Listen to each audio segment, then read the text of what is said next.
Cheers, guys. Epix 911, welcome to the Tuesday, August 2nd, 2017 edition of VR News. Lots to talk about again today, guys. Let's dive right into VR News, starting with this first story involving Microsoft. Now, guys, historically, yes, Microsoft has had the occasional boneheaded decision or two, but for the most part, I've liked a lot of their products. Some I didn't, like Internet Explorer. Others, like for the most part, the Office suite of applications, I don't mind at all. One thing, however, that doesn't seem to be in their wheelhouse is instructional video making. Case in point, this gem that leaves you more freaking confused at the end of the video than you were going into it. I've put the video link below in the description. If you had no context, you would think it's about a guy and his fashion choices over the decade. Instead, with volume, you realize it's about technology and how that evolves for this guy over the decades. Then you're in the present day.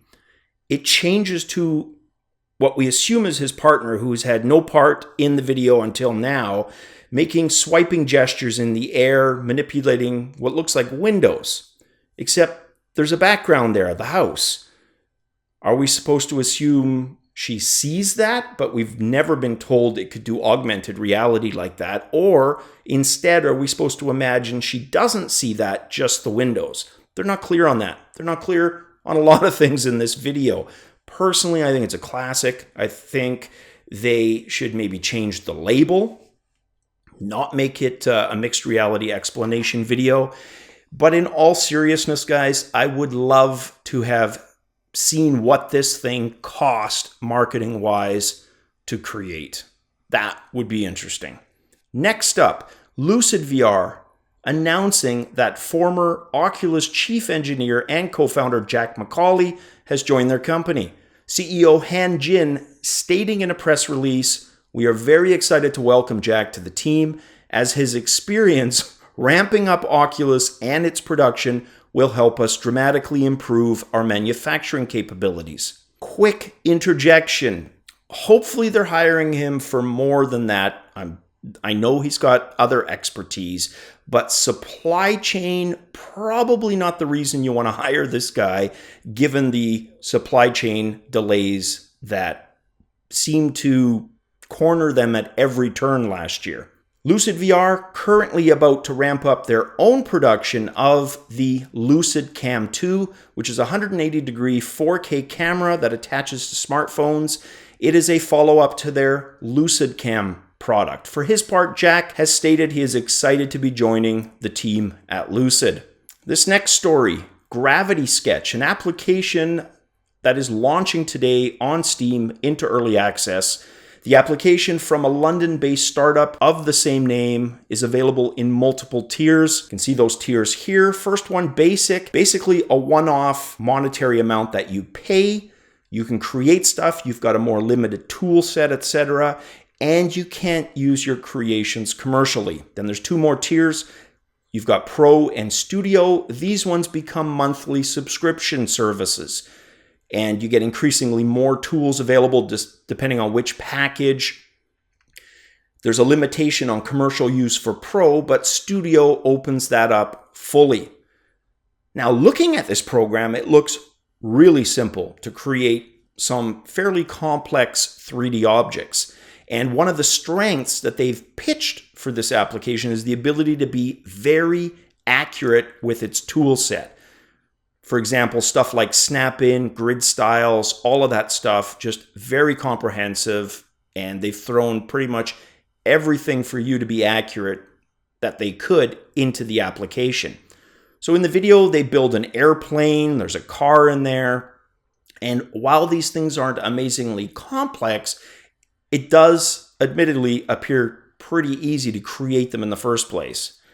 You're also able to pull in reference images and export models and assets that you create as .obj files, which you can then insert into games or experiences, or even on into more complex applications like CAD programs. 2 weeks ago, we talked about the launch of Archangel, which is an on-the-rails mech shooter. It launched for PlayStation VR for $39.99 US. Today, the game launches for both Rift and Vive, although the devs have dropped the price by $10, that includes PlayStation VR, to $29.99 US. Now, Upload VR speculating this may be due to the game not selling that well on the PlayStation VR. Now, the game itself is roughly 3 to 5 hours. So poor sales may be, and that's again, for me, speculation, may just reflect that people didn't think $40 for 3 to 5 hours was good value. And hey, that is a personal decision.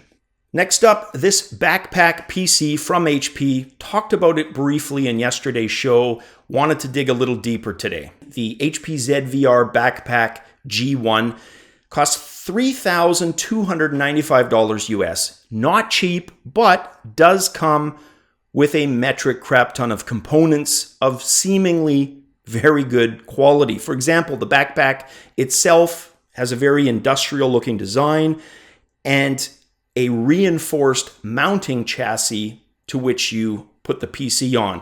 The docking station itself doesn't look too bad. I think it looks kind of cool. It looks almost like one of those external SATA mounting docks. You know, when you've got a internal SATA drive, you want to quickly check the contents, you throw it in. It looks like one of those basically, just a bit larger. While the backpack PC might not look that attractive on someone's back, it actually looks pretty stylish in the dock.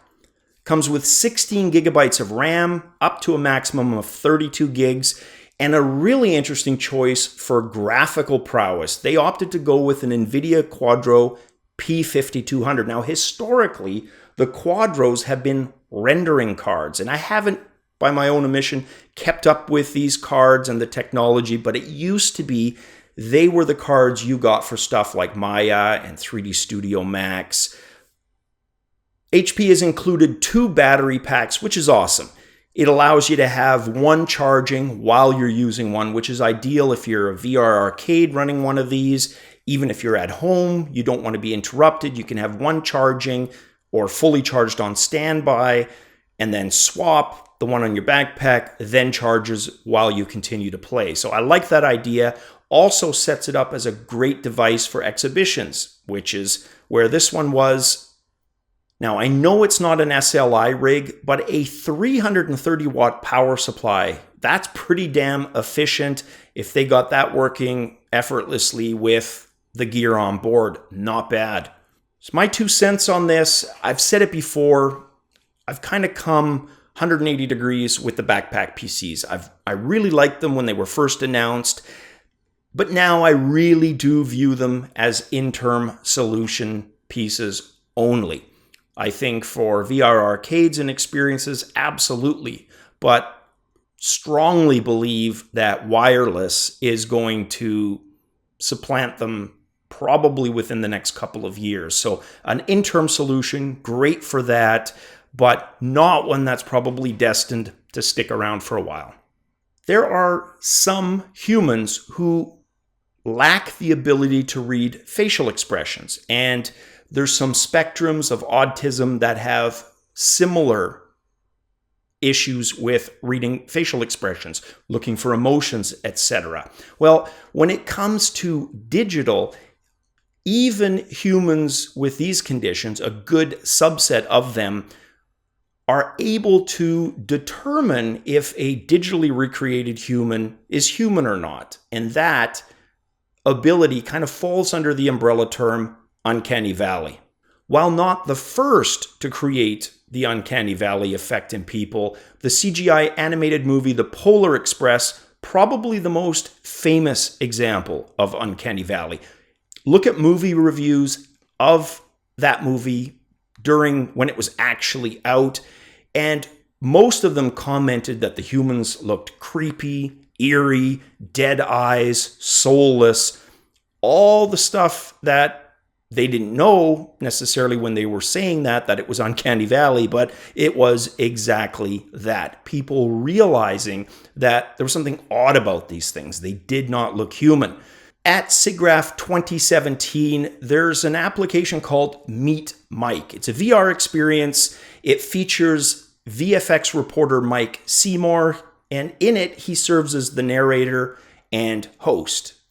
I do think it looks pretty amazing, but I think Road to VR is being a little generous when it says it stands up to extreme scrutiny.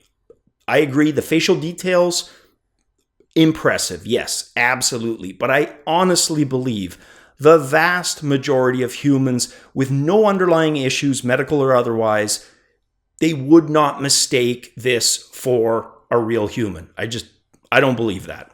Still, I think it's baby steps in the right direction. When I first heard of the term Uncanny Valley, one of my first thoughts was, I wonder how long it's going to take until we have a digital creation that can fool most humans. We're not there yet.